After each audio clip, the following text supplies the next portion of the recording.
ভর্তুকি সহায়তায় কৃষকের হাতে আধুনিক কৃষিযন্ত্র পৌঁছে দেওয়ার সরকারি উদ্যোগ এখন বন্ধের পথে।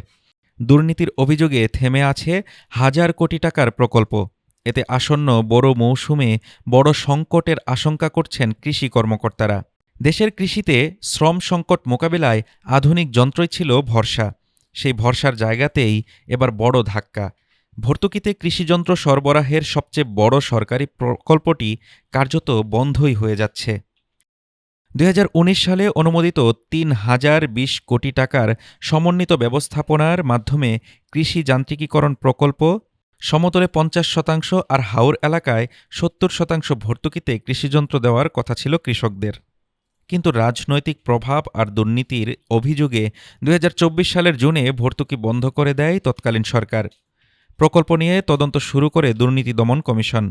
নাম উঠে আসে সাবেক কৃষিমন্ত্রী ড. আব্দুর রাজ্জাকেরও।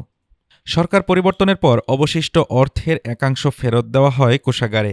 নতুন প্রকল্প পরিচালক দায়িত্ব নিয়ে বাকি ৫০২ কোটি টাকা ব্যয়ের পরিকল্পনা করলেও শেষ পর্যন্ত সেখান থেকেও সরে আসে কৃষি মন্ত্রণালয়। সংশোধিত এডিপি সভায় পরিকল্পনা কমিশন জানায়, এত বড় প্রকল্পে স্বচ্ছতা না থাকলে নতুন প্রকল্প অনুমোদন দেওয়া হবে না। কৃষি মন্ত্রণালয় জানায়, প্রকল্পের বাকি ৫০২ কোটি টাকা থেকে শুধু বেতন ও প্রশিক্ষণে ২০ কোটি রেখে যন্ত্র বিতরণ না করে ফেরত দেওয়া হবে ৪৮২ কোটি টাকা। এর প্রভাব পড়বে সরাসরি মাঠে। দেশে বছরে ৫০ লাখ হেক্টরের বেশি জমিতে বোরো ধান হয়। যন্ত্রের অভাবে ধান কাটতে দেরি হলে নষ্ট হতে পারে ৫ থেকে ৭% ফসল।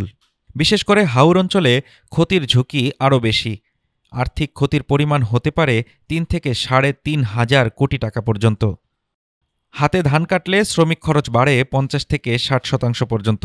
এতে কৃষকের উৎপাদন খরচ আরও বেড়ে যাবে। Desk report, Dhaka today.